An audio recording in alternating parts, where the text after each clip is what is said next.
everyone. My name's Caitlin. I'm a holistic nutrition consultant and the author of a blog called grassfedgirl.com. I've been healing myself with an ancestral diet for over 10 years, and most recently with the carnivore diet has helped me put my Hashimoto's into remission. Today, we are so excited. We have Vivica Menengez. She is a holistic nutritionist as well, and she has a lot to share with us about mental health and trauma and how it relates back to diet. And thank you so much for joining us, Vivica.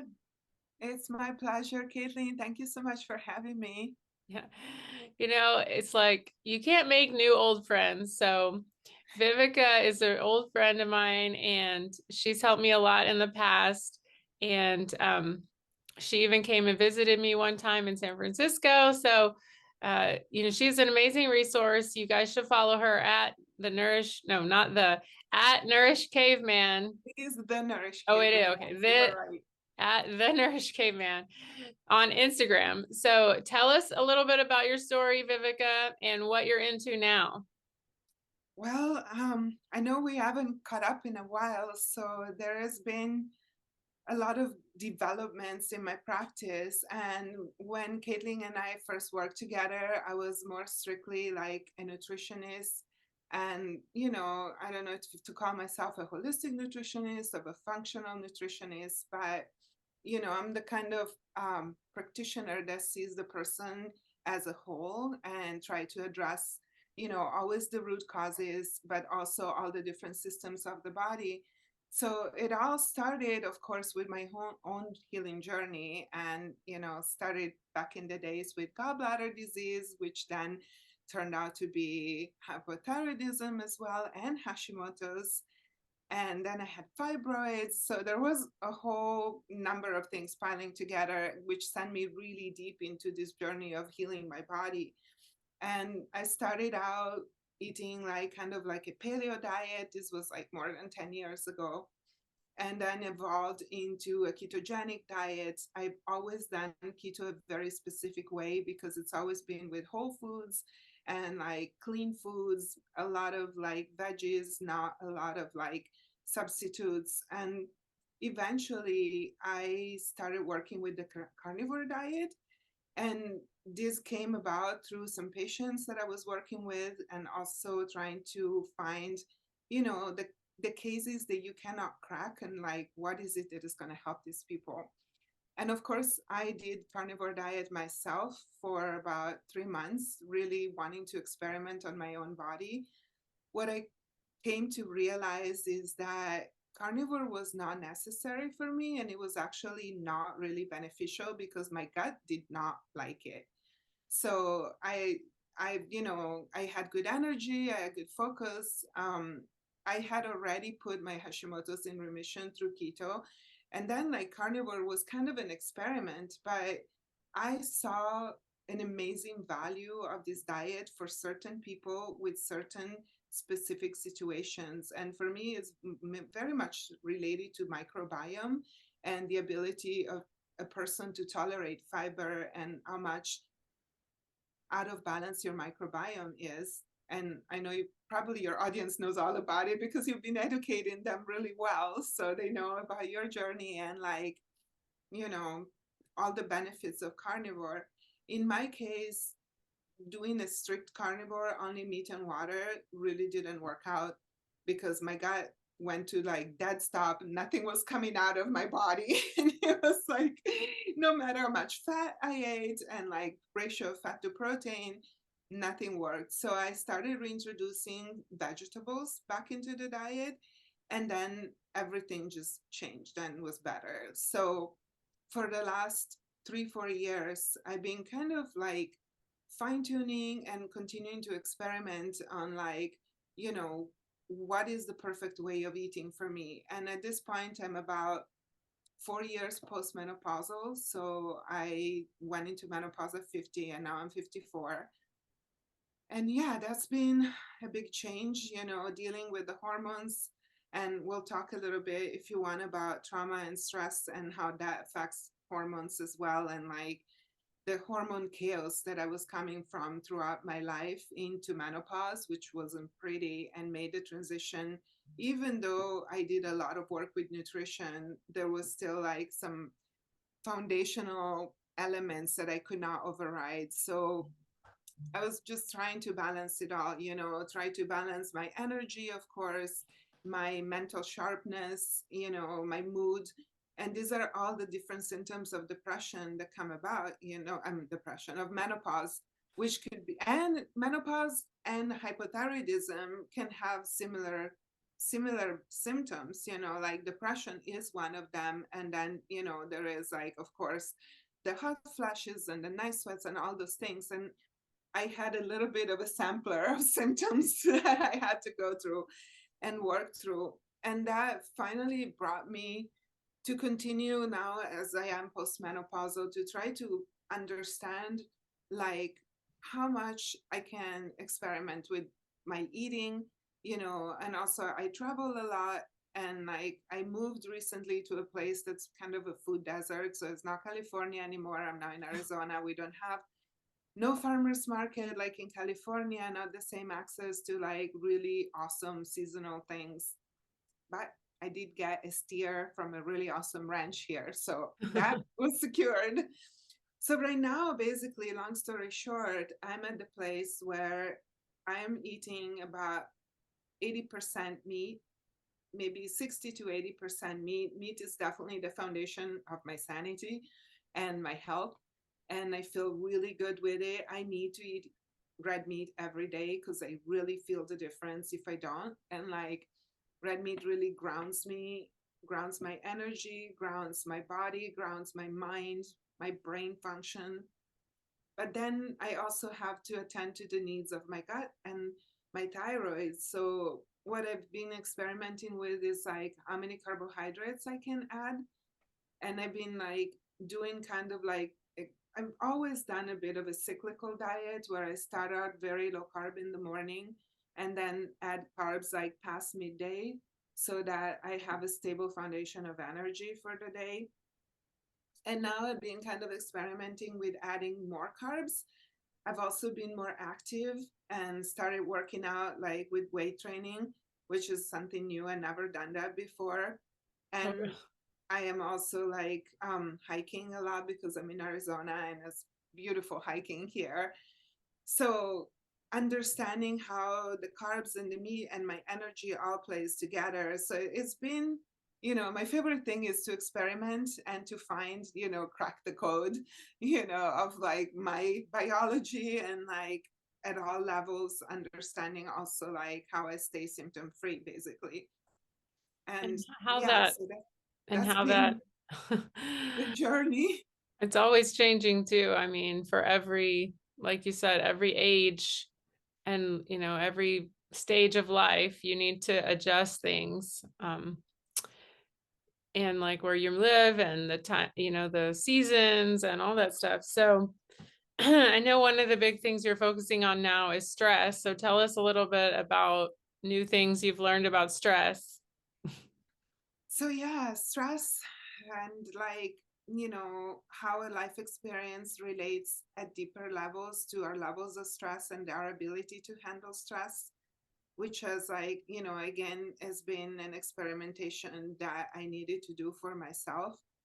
Of course, when you're younger, I think because of the estrogen present in our brain and just like the estrogen and the cycle in our body, we have an innate resilience, like which is better, but still also depending on the person and the person's life experience, our ability to handle stress can be very different.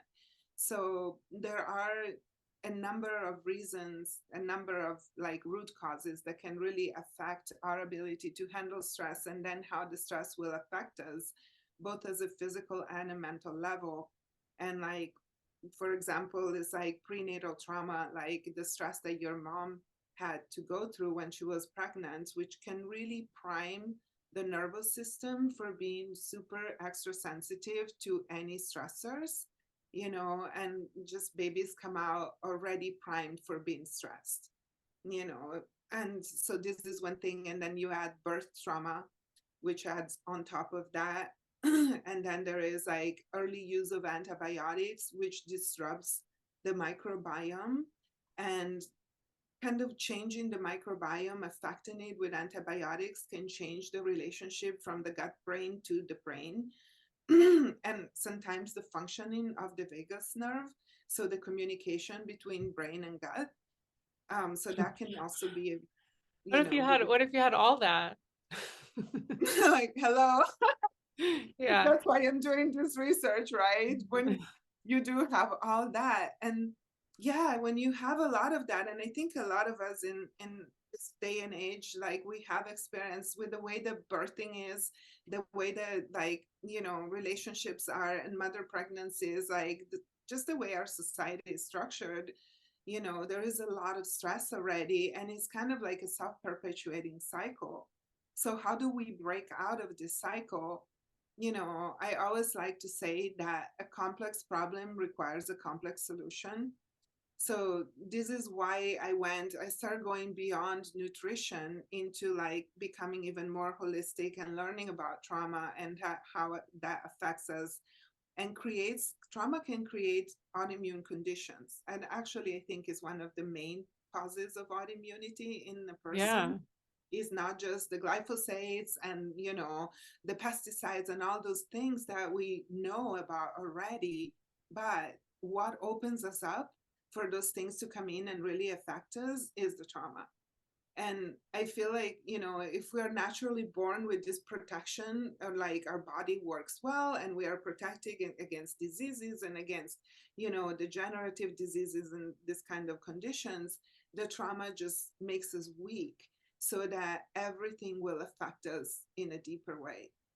So the puzzle is really a puzzle that, as many pieces as there are that create the problem, we need to provide pieces to support and reverse, you know, these root causes, and that will end up in just being the symptoms, right? The symptoms are the famous tip of the iceberg that sits there out of the water, but we need to look at the whole thing. And then, so my strategy is just to jump ahead to like, so what do we do?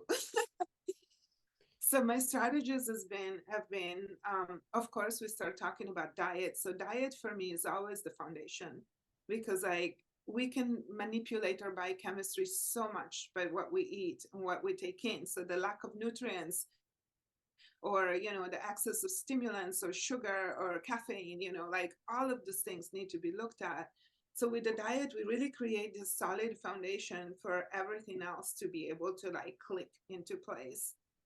Then there is movement in the body, like moving our body, being active, not being sedentary, especially again in this day and age. Screen time, so much screen time. A lot of us are not working. Like both you and I were working, you know, mostly via Zoom remotely. So we're stuck in front of the computer for hours and hours. And then all these like social media that we have to do. And, you know, we need to balance that with movement and outdoor time, nature time.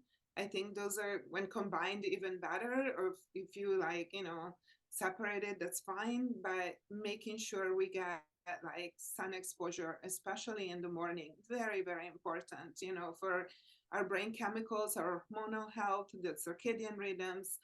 So just like starting up the day in the right way, moving our bodies in the right times and in the right ways, getting outside, being in contact with nature, and then like understanding the physiology, also again, the gut and the brain and how those interact.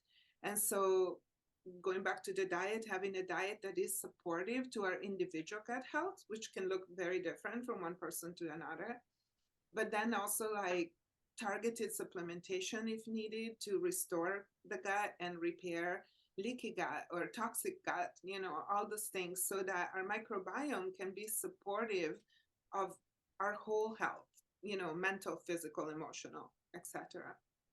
Um, my mom, we're completely opposite. Like my mom is, she runs on like the more anxious side. She's like very, very fast. And I mean, you know me, I'm very, very slow and every way, very, you know, I could take a nap at any moment of any time during the day, or, but my mom is like completely the opposite. And, like one of the things I've learned over the years through fixing my own health is meditation, which I'm really good at it. I can do it anytime. I mean, sometimes I use a guided meditation, but I can do it without it. And, but it's it's like doing muscles. You have to practice. It doesn't just happen. And my mom cannot do it at all. Like, I don't know if she just never I'm tried like your mom. or, I mean, I can do it. And I think that's one of the greatest things I've ever learned. And, I think, her growing up, she didn't have any tools for coping with her stress and anxiety. And, so I'm just wondering how these, some people go so different. Like she has a lot of trauma and I have the trauma, but my trauma is just like to shut down and hers is just like to speed up. It's so Yeah. weird. So there is a methodology that's called polyvagal theory, and it does talk about the vagus nerve and the different kinds of activation that people can have when they experience trauma and they're under stress. So, excuse me, in the polyvagal theory, we can be in a state that's called dorsal vagal, which is a state more like yours. So that could be like more like parasympathetic. It's more shut down. It's calm, but it's also can be easily shut down, easily go into like withdrawal and like more inner, so it's more tending towards depression than anxiety, maybe. And this is still a trauma response, as well as the activation of the nervous systems, which tends to go towards the parasympathetic. And this is another kind of activation. And then, of course, we have the ideal state, which is frontal vagal, it's called, where like it's a state of connection where you're balanced, you're open, you're calm, but alert, and this is what ideally we want to be able to achieve. That's the best communication, where our nervous system is balanced and harmonic. But yeah, trauma can go both ways. It can go into super activation or it can go into shutdown mode.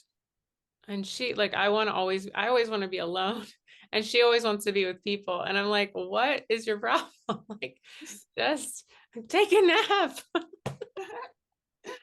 Yeah, I know. I'm kind of like your mom. I tend towards anxiety and hyperactivity. And like if I try to take a nap or meditate, I'll just have an anxiety attack pretty much. That's why I walk. So my meditation is walking, Okay. and like moving the body really helps my mind calm. And it also lowers cortisol. Walking is a great way to lower cortisol. So for those of us who are hyperactivated, like I feel like a gentle movement doesn't have to be too intense, but even just like walking, I usually walk for at least 1 or 2 hours a day, and that has done miracles for my health, my sanity, and my body likes it too. It's good.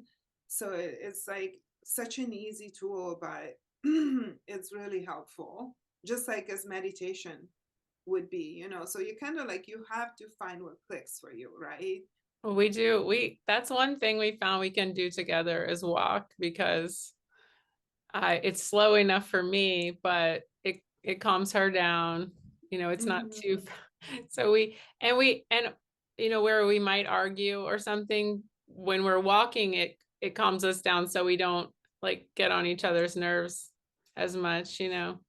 So yeah, that That's walking really is, cool. and we always go outside. I mean, it's weird. We both like hate the gym because of all the chemicals and the lights and everything. It's like, it's, it's just a horrible place. I mean, I know. I agree. I don't love the gym. I spend about, I work out for maybe 20, 30 minutes, maybe yeah. 2, 3 times a week. And even that little bit, and luckily I have a gym. We have a place here. It's like a tiny little gym and it's free and there is never anybody there. Yeah. And so I got lucky on that. But yeah, I try to keep that time to the minimum and I still feel the benefits. I do. I've seen like my body really responding well and getting stronger, which is like also really important as we get older. Like all that beautiful protein that we get with our meat, we need to put it to use, right? That's a good idea. Yeah. Um, so Tell us more about, balancing hormones, because that's what everybody wants to know about. Uh, there's the nutrition piece and the balancing blood sugar, and then, what else? So I think that, it really depends what age you're at. I think that the more prevention we can do for the hormones in the long term for our lifespan, the better. Like if I only knew when I was in my 20s, like I was on birth control pill for like 20 years. And that's how the whole thing started, like really on the wrong foot. So trying to avoid things that will affect your hormones long term, like birth control pill, or a lot of like hormone disruptors, which I'm sure you talk about a lot. So all the substances that will interfere with the hormones, chemical or even natural, mostly they're chemicals, and there are a lot of chemicals in our environment. And like, so starting to lay the foundation as young as you can. And then of course, there is like detoxing for me has always been really, really important because the liver filters, processes all the hormones. So in order to not build up estrogen when we're younger and still cycling, it's really important that the liver has the ability to process the estrogen out. So keeping an eye on your liver, detoxing the liver on a regular basis. And then as we get older, and of course, nourishing, feeding our body all the good like precursors for hormone building. So luckily we are already found out a long time ago that fat is good for us, and like fat builds our hormones, especially sex hormones. So we want to make sure that we have enough fat and the right kinds of fat too for our hormones and the ability to process and digest those fats. So those are all little foundational pieces. And when we come to a place where we're already dysregulated, of course, I would say like there are different ways to help re-regulate hormones. I work with a lot of supplements that are like either herbal supplements, especially for hormones, like depending on the degree of dysregulation, like tinctures or, different herbs that can support the hormone balance, or with glandulars, and glandular extracts that support the glands, like support the ovaries, support the pituitary, support the hypothalamus. Once you're very dysregulated or you're dysregulated for a long time, we really need to keep in mind that we don't just support like the ovaries, but we also need to support the brain and the HPA axis, because like once it's dysregulated, it doesn't go back so easily by itself. So we can provide targeted support to just like put the balance back on, recreate this balance. And then, of course, giving it the time it needs to fall back into place. And this is probably one of the things that, is a main obstacle, I think, for most women to succeed is like being impatient and not giving it the proper amount of time. Because remember, those problems were not created in a day or in 1 year. And then like we we have so much and still that like kind of medication mentality. You take the pill and you're fixed, you're done, the symptoms go away. But we know that for the body to heal itself, it will eventually, if we give it the right circumstances, nourishment, and time. And but you have to change your habits. Like you can't just do it for a week and then, like, let's say you don't look at your phone first thing in the morning or something. Then, Mhm. you do that for a week and then you're like, this isn't working and you give up. Or you go, you know, it's a long-term commitment. And so when you say clean the liver, what do you mean? How can we do that? Like in a simple, like in a cheap In a way. nutshell, so I would say, just to kind of do it yourself, clean the liver at home. What I would do is I do a restricted diet for maybe 2 to 3 weeks, where you're just eating really clean protein. So like all, organic pasture grass fed, and then avoiding dairy, avoiding pork. Those are things that do like help congest the liver or, affect the hormones. So avoiding those things, eating lots of veggies, lots of green veggies to help provide nutrients. And also, of course, unless you're carnivore, then you wouldn't. Then I would just focus on how clean your protein is, and I would probably avoid pork and dairy. But eggs are okay as long as they're really clean eggs. And then like add in some, maybe like you can easily find over the counter these days, like ancestral supplements or something like that, like liver pills, just taking liver pills to help support the liver with specific nutrients and that the liver needs. And then maybe taking some liver cleansers like dandelion or artichoke or milk thistle, like different things that can help detox the liver, so that can support the liver to clean out. And of course, coffee enemas are still my favorite thing. I only do them when I'm detoxing because they are very addictive, actually. And I've seen a lot of people get a little too friendly with them, and then not being able to stop them. That can disrupt your Probably microbiome. a stimulant. Yeah, I mean, it's like drinking coffee in a way, but it's better than drinking coffee. But when you do it long term, it will strip your microbiome. So we want to avoid that. What about So the castor oil? castor packs. So you just put it on like a washcloth and then just leave it there? Yeah. So that ideally would be a piece of flannel, so wool flannel. I sometimes use an old wool sock, cut them open and make a patch with it and soak it with castor oil. And then you put it on your liver. You can use a heating pad or a hot water bottle, kind of wrap yourself, like can put a towel or a washcloth on top of that and then wrap yourself with cellophane so it keeps the moisture and the heat in. And then on top of that, you put a heating source and then lay there for about 45 minutes, which is very relaxing and it's really nice. It's kind of and more like nap style way to detox. Yeah, that And sounds then there is okay. like baths, like you can take baking soda baths or baking soda and Epsom salt baths, and like doing the skin brushing with the hard bristle brush before showers, not after. So to like remove the dead skin and let your body breathe better.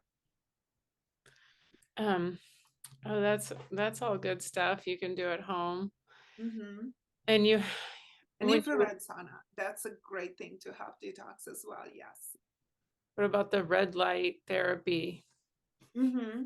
Yeah, I think that would be also very helpful. I've got one of those, but mine's just little, but I was like, put Oh, it on. it's really I good. like, held it right here. And the time that I got the lowest, I got 28 on my TPO. I had been Mm-hmm. doing that. I have my little one, I just set it right here and I like hold it with my chin. Yeah, And that's a that was the great idea. time that I got the 28. That was the That's a first great. time it had gone below 30 on my Mm-hmm. TPO. So I was like, well, my doctor was like, I don't think it matters, but I was like, I know that was like one thing I changed. So, Yeah, yeah. The doctors mm, don't really listen to like most of the things the doctor will say. They will say, "Oh, your diet doesn't matter. You can eat whatever you want." Like, yeah. really? Well, I have a little better one, but than most of them. But yeah, it was just interesting that that happened. And yeah, I mean, I think one of the things I've noticed the last 3 years that I've been breastfeeding and not and not sleeping is how jacked up my hormones got, or after pregnancy they didn't really ever go, because I mean just breastfeeding is something that screws up your hormones. I mean Mm-hmm. it's good for you, but it's also you can't go back to like baseline or like before pregnant until you stop breastfeeding. So you know I just have to I'm trying to stop, but it's so hard Mm-hmm. because like whenever they get sick or something, it's like you go back to Yeah, yeah. they And why would you not want them to breastfeed when they're sick, you know? And it Totally. calms them down and everything. So it's like it's crazy. Yeah, I'm looking forward to balancing my hormones at some point. Well, right now, like you're going for like the greatest adventure a woman can have, which is becoming a mom. I didn't get to experience that, so I had other challenges, but I think that, it's really amazing to like just learn all those different things that come from the experiences of like motherhood and like how it changes your body, how it changes your hormones. Like that's really interesting.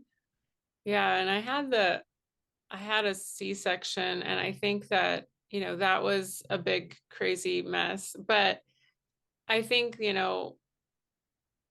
get by breastfeeding, I feel like I've undone, at least for my baby, tried to undo some of the trauma that he had. We have an unbelievable bond, and he's got his probiotics because he missed out on the birth canal and all that Right. stuff.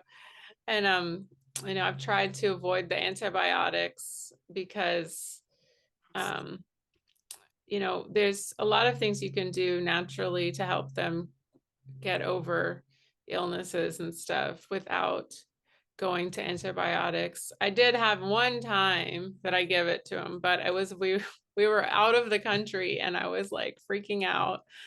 So he's only had it one time in almost 3 years, so That's amazing. it's pretty That's good, I really guess. great.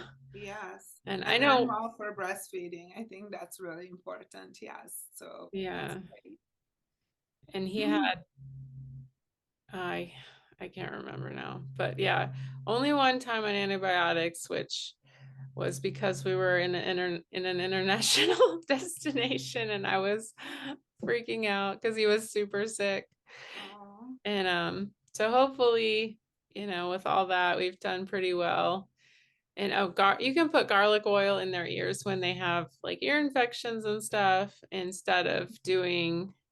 When I was a kid, I had a million ear infections and I took antibiotics every single time. I mean, 30, 40 times of like, oh no. before I was like 12 or, and then I took them again because I had a terrible thing with urinary tract infections. So when later did a whole bunch more antibiotics when I was my 20s. It's a snowball effect, right? The Yeah. more you take them, the more problems related to that you will have, Yeah. for Before you sure. wake up and realize, like, then you take them and then 2 weeks later you've got the same problem again. So you're like, how is this? This is not helping at all, So, well, just give everybody kind of sum up, what we talked about today and tell people where they can find you.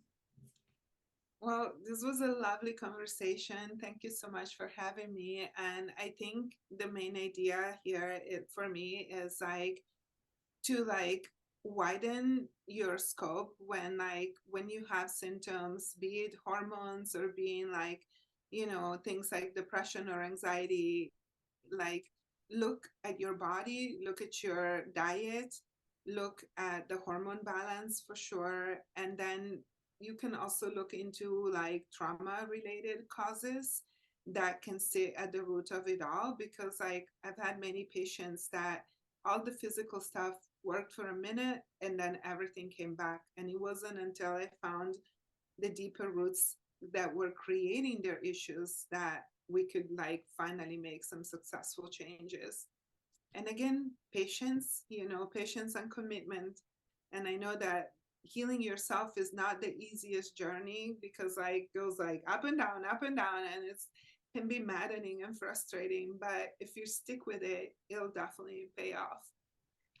And yeah, When you you can hold find on, when you say like you're talking about like, I mean, you have this old trauma, then you go like you go to therapy and then that doesn't really do anything. And then you go to try like EFT and you do tapping and then you know ha- where do you start with dealing with your trauma?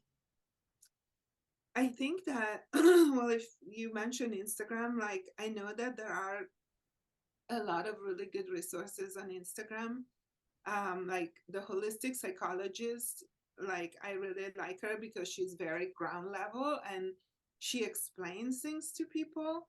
Now, understanding it at a mental level, it's important, but it needs to go further than that to resolve things. But at least starting to understand what symptoms might be of, and what might have caused them. I work with trauma informed modalities that are also somatic, meaning they connect the body with the cognitive part, the intellect. And I use internal family systems therapy, which is becoming very, very popular. But there are a lot of different modalities, and a lot of those people can also start like learning for themselves and like starting to have a basic awareness. So for internal family systems, there is a book. It's called No Bad Parts by Dick Schwartz. And that gives you kind of a good overview of the model. And it has got a lot of little like meditations and exercises that a person can do on their own, you No, know, no bad what? no bad parts. PARTS. Mm-hmm. So Okay. that's a great resource. And yeah, and then also you can always work with the practitioner. And sometimes we do need somebody to hold space for us to help us understand better and to help us go deeper and, start the healing process. That's great. And everybody, follow Vivica on Instagram at the Nourished Caveman. And she's on, definitely start there. And then where else can they find you? Well, if they start there, then there is links to my website and to the different things that I do. I started posting more about that connection from physical to mental health. And I started doing a slow series of videos about that and posts. So there's some information there. And yeah, and of course, I do work with people. I work with people one on one now, mostly. Awesome. Well, thank you so much, Vivica. Please share this video. Please leave a comment of what you think about it below. And we'll see you next time. Thank you so much. Thank you. Bye-bye. Bye bye. Thank you.